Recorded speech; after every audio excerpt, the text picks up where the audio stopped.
liyudhhirahu 'ala ad-dini kullih wa kafaa billahi shahida. Asyhadu an la ilaha illallah wahdahu la syarika lah wa asyhadu Muhammadan 'abduhu wa rasuluhu la nabiyya ba'dah. Allahumma salli ala sayyidina wa maulana Muhammad ibni Abdillah wa ala alihi wa sahbihi wa man walah. Amma ba'du, fa ya ayyuhan nas usikum ibadallah wa nafsi bitaqwallah wa ta'atih la'allakum tuflihun. Wa qala ta'ala a'udzu billahi minasy syaithanir rajim. Innal insana khuliqa halu'a idza massahu syarru jazu'an wa idza massahul khairu manu'a. Al-ayah. Shadaqallahul azim.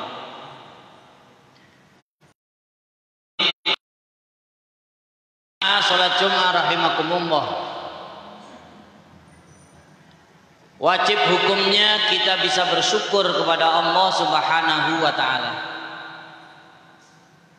Disadari atau tidak disadari, diyakini atau tidak diyakini, bahwa semua kenikmatan-kenikmatan yang sudah kita dapatkan, fasilitas-fasilitas yang sudah kita gunakan, semuanya ini semata-mata pemberian dari Allah Subhanahu wa ta'ala. Wa ja'ala lakumus sam'a wal absara wal af'idah la'allakum tashkurun. Allah Subhanahu wa ta'ala telah menciptakan telinga, diperuntukkan untuk kita semuanya. Alhamdulillah sampai hari ini kita masih mampu untuk mendengar. Wal absara, Allah juga menciptakan mata, diperuntukkan untuk kita semuanya. Alhamdulillah sampai hari ini kita masih mampu untuk melihat. Wal afidah, Allah juga menciptakan hati, dibarengi dengan hidayahnya, dibarengi dengan petunjuknya, diperuntukkan untuk kita semuanya. Alhamdulillah sampai hari ini kita masih mampu membedakan mana perkara yang baik dan mana perkara yang buruk, mana yang benar dan mana yang salah, mana yang halal dan mana yang haram, mana yang hak dan mana yang batil. La'allakum tashkurun, supaya kita semuanya ini mau menjadi orang-orang yang bersyukur kepada Allah Subhanahu wa ta'ala. Bagaimana cara kita bersyukur kepada Allah? Tentu hanya dengan satu jalan, imtithalul awamirillah wajtinabun nawahi. Mari potensi-potensi yang ada dalam diri kita yang sudah diberikan oleh Allah Subhanahu wa ta'ala, kita gunakan di jalan yang diridhoi oleh Allah Subhanahu wa ta'ala. Berusaha secara maksimal untuk menjalankan apa saja yang diperintahkan oleh Allah Subhanahu wa ta'ala, dan berusaha menjauhi apa saja yang dilarang oleh Allah Subhanahu wa ta'ala. Ini yang dinamakan orang-orang yang bersyukur kepada Allah.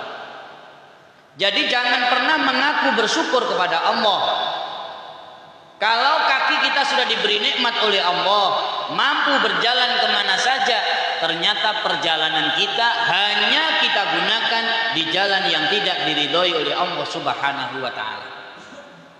Jangan ngomong bersyukur kepada Allah, jangan mengaku bersyukur kepada Allah kalau mata kita sudah diberi nikmat oleh Allah, mampu melihat apa saja, ternyata penglihatan kita hanya kita gunakan di jalan yang tidak diridhoi oleh Allah Subhanahu wa ta'ala. Mudah-mudahan ma'asyiral hadirin, kita semuanya ini tergolong orang-orang yang pandai bersyukur kepada Allah Subhanahu wa ta'ala. Dan mudah-mudahan kita dimasukkan orang-orang muttaqin, orang-orang yang benar-benar bertakwa kepada Allah Subhanahu wa ta'ala. Amin. Amin ya rabbal alamin. Ma'asyiral hadirin, jamaah salat Jumat rahimakumullah. Mari bersama-sama kita bayangkan, kita ini dalam kondisi yang lelah, habis bekerja seharian, masih ada keringat basah yang mengguyur tubuh kita. Ternyata setelah kita masuk di dalam tengah-tengah keluarga, tidak ada satupun keluarga kita ini yang memperdulikan kita. Istri kita tidak peduli dengan kita, tidak menyapa, tidak menyiapkan sesuatu, membiarkan saja. Anak-anak kita tidak menyambut, juga tidak peduli dengan kehadiran kita. Bagaimana perasaan kita? Tentu menyesal dan sakit hati. Begitu juga ketika kita berada di tengah-tengah masyarakat, tidak ada yang peduli dengan kita, tidak ada yang mau menyapa dengan kita. Membiarkan saja apa yang kita lakukan, tidak pernah ditanya, tidak pernah ditoleh, tidak pernah diapakan saja, membiarkan saja begitu saja. Maka apa yang kita lakukan, apa yang kita rasakan? Tentu perasaan tidak nyaman. Itu ketika di dunia, ma'asyiral hadirin. Besok akan terjadi di hadapan Allah Subhanahu wa taala ada beberapa golongan manusia yang tidak akan pernah dilihat oleh Allah Subhanahu wa taala. Tidak akan pernah ditoleh oleh Allah Subhanahu wa taala. Tidak akan dipedulikan oleh Allah Subhanahu wa taala. Wala yanzuru ilaihim yaumal qiyamah. La yukallimuhumullah. Allah tidak akan mengajak bicara kepada orang tersebut sepatah kata pun. Sudah tidak diajak bicara oleh Allah, tidak ditanya, juga tidak ditoleh, tidak disapa oleh Allah Subhanahu wa taala. Wala yuzakkihim, dan orang ini tidak akan dibersihkan dosa-dosanya oleh Allah Subhanahu wa taala. Dibiarkan saja bergelimang dengan dosa, hadir di hadapan Allah Subhanahu wa taala. Di saat semua orang bingung mencari perlindungan dari Allah Subhanahu wa taala, di saat semuanya bingung mencari rahmatnya Allah Subhanahu wa taala, mencari kasih sayangnya Allah Subhanahu wa taala, ada beberapa golongan manusia yang tidak diajak bicara sedikit pun oleh Allah Subhanahu wa taala, tidak dilihat oleh Allah Subhanahu wa taala, tidak diampuni dosanya oleh Allah Subhanahu wa taala. Siapakah golongan orang-orang tersebut? Yang pertama adalah apabila ada orang yang usianya sudah tidak muda lagi, berkeluarga. Kalau seorang perempuan sudah punya suami, kalau seorang suami sudah punya istri, tetapi pekerjaannya adalah melakukan zina, menuruti hawa nafsunya saja. Semakin tua, semakin menjadi-jadi untuk menuruti hawa nafsunya, selalu melakukan kemaksiatan kepada Allah Subhanahu wa taala yang berhubungan dengan zina. Maka orang tersebut tidak akan pernah dipandang oleh Allah Subhanahu wa taala besok di akhirat. Tidak akan pernah diajak bicara oleh Allah Subhanahu wa taala, akan dibiarkan dosa-dosanya oleh Allah. Seharusnya ma'asyiral hadirin, semakin bertambahnya usia kita, maka semakin dekat kepada Allah Subhanahu wa taala. Karena kita menyadari bahwa usia ini semakin bertambah, maka jatah kita hidup di dunia akan semakin berkurang. Maka sudah selayaknya, sudah sepatutnya, semakin bertambah usia kita, maka kita berusaha untuk bisa semakin dekat kepada Allah Subhanahu wa taala. Tetapi bagi orang-orang yang besok tidak akan mendapatkan pengampunan Allah, maka semakin tua akan semakin menjadi, selalu menuruti hawa nafsunya, berzina seenaknya, Mudah-mudahan kita semuanya dijauhkan dari sifat-sifat tersebut. Amin amin ya rabbal alamin. Yang kedua, ma'asyiral hadirin, yang besok tidak akan pernah diajak bicara oleh Allah Subhanahu wa taala. La yukallimuhumullah wa la yanzuru ilaihim, tidak akan pernah dipandang oleh Allah Subhanahu wa taala, tidak akan pernah disapa oleh Allah Subhanahu wa taala. Wala yuzakkihim, dan dosa-dosanya tidak akan pernah diampuni oleh Allah Subhanahu wa taala, adalah pemimpin-pemimpin pembohong. Pemimpin-pemimpin yang bermain-main dengan aturan. Pemimpin-pemimpin yang selalu memanfaatkan masyarakatnya, memanfaatkan kaumnya untuk kepentingannya sendiri, tidak pernah mempedulikan kepentingan bersama. Apa yang sudah dijanjikannya tidak pernah ditepati. Apa yang dilakukannya bukan untuk kemaslahatan umum, tapi untuk kepentingan pribadinya. Pemimpin-pemimpin yang semacam ini tidak akan pernah diajak bicara oleh Allah Subhanahu wa taala ketika di hadapan Allah. Ketika di akhirat Allah, orang semacam ini tidak akan pernah dipandang oleh Allah Subhanahu wa taala. Pernah diampuni dosa-dosanya oleh Allah Subhanahu wa taala. Pemimpin-pemimpin pembohong, pemimpin-pemimpin yang hanya suka berjanji, apa yang dilakukannya hanya untuk prioritas dirinya sendiri, hanya untuk mengunggulkan dirinya sendiri, hanya untuk mengagung-agungkan namanya sendiri, tapi tidak pernah peduli dengan yang dia pimpin. Mari kita contoh bagaimana Kanjeng Nabi Muhammad SAW menjadi seorang pemimpin luar biasa. Sampai akhir hayatnya beliau tidak peduli mau ditaruh di mana oleh Allah Subhanahu wa taala. Mau di neraka silahkan, mau di surga silahkan. Tetapi apa yang dia jawab, apa yang dia minta? Ummati, ummati, ummati. Beliau selalu berpikiran kepada umatnya. Beliau selalu berpikiran kepada kaumnya. Bagaimana dengan nasib kaumku? Bagaimana dengan nasib kaumku? Kata Kanjeng Nabi Muhammad SAW. Dia sudah tidak mempedulikan nasibnya lagi. Bagaimana Sayyidina Abu Bakar As-Siddiq menjadi seorang pemimpin luar biasa, berani mengorbankan seluruh hartanya untuk kesejahteraan rakyatnya. Ini luar biasa. Bagaimana Sayyidina Umar bin Khattab menjadi seorang pemimpin, setiap malam berkeliling dari satu kampung ke kampung yang lain, dari satu desa ke desa yang lain, dicari orang-orang yang sangat membutuhkan, tidak menyuruh bawahannya, tidak menyuruh ajudannya, malah beban berat dipanggul sendiri di atas punggungnya, diantarkan sendiri kepada rakyatnya, supaya dia tidak mendapatkan azab dari Allah Subhanahu wa taala. Bagaimana Sayyidina Utsman bin Affan menjadi seorang pemimpin, bagaimana Sayyidina Ali karramallahu wajah menjadi pemimpin.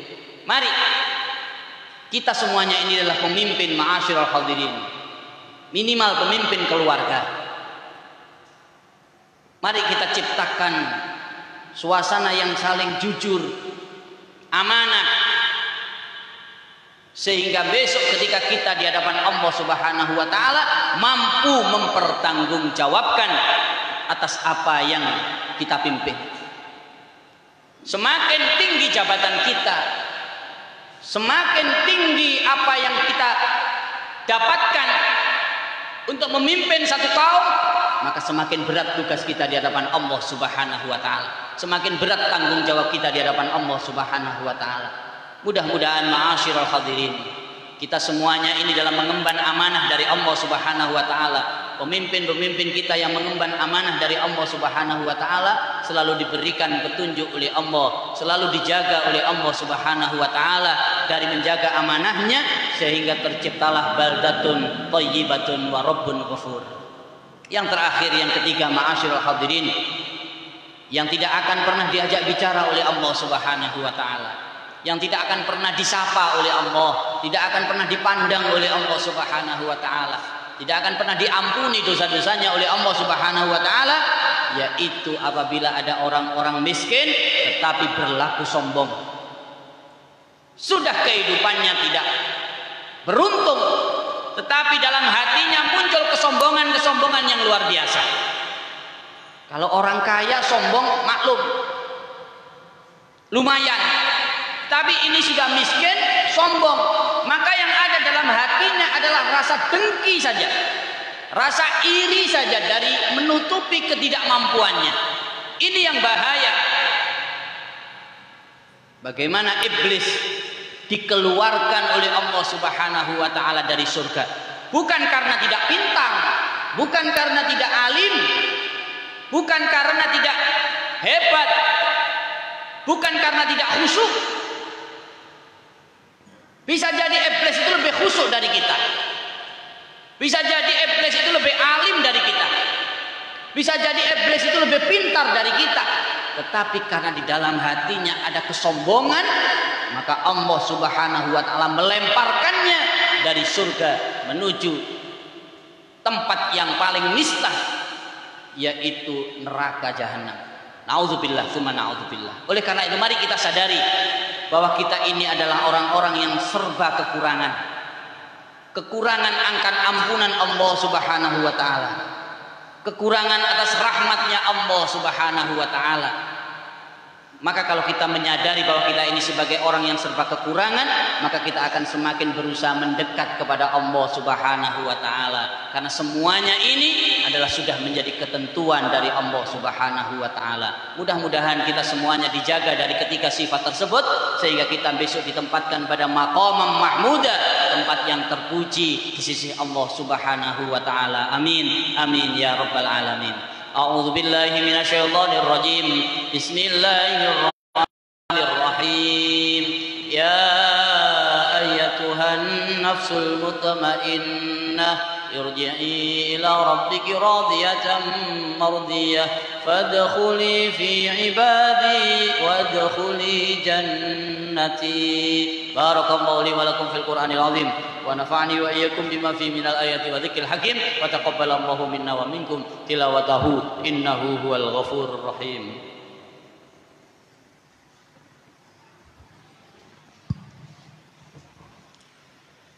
Allahumma salli wa sallim ala sayyidina wa maulana Muhammad.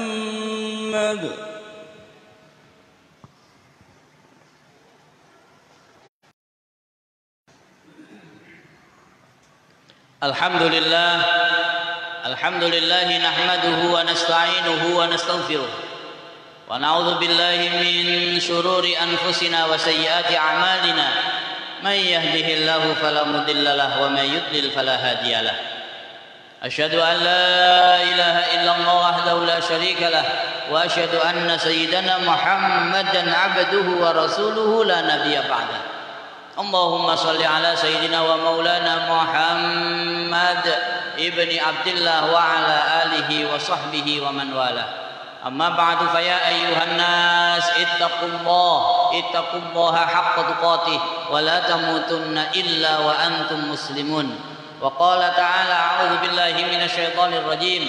Innallaha wa malaikatahu yusholluna 'alan nabi ya ayyuhalladzina amanu shallu 'alaihi wa sallimu taslima. Allahumma shalli wa sallim ala sayyidina wa maulana Muhammadin wa wa azwajihi wa dhurriyyatihi wa ahli baitihi ajma'in warda anna ma'ahum bi rahmatika ya arhamar rahimin. Allahumma fir lil muslimina wal muslimat wal mu'minina wal mu'minat al ahya minhum wal amwat. Allahumma barik lana fi umrina wa barik lana fi rizqina wa barik lana fi ma a'taitana bi Rabbana atina fid dunya hasanah wa fil akhirati hasanah wa qina adzabannar wa adkhilnal jannata ma'al abrar ya aziz ya ghaffar ya rabbal alamin. Ibadallah, innallaha ya'muru bil adli wal ihsan wa ita'i dzil qurba wa yanha 'anil fahsya'i wal munkari wal baghi ya'idukum la'allakum tadhakkarun was'aluhu min fadlihi yu'tikum wa la dzikrullahi akbar.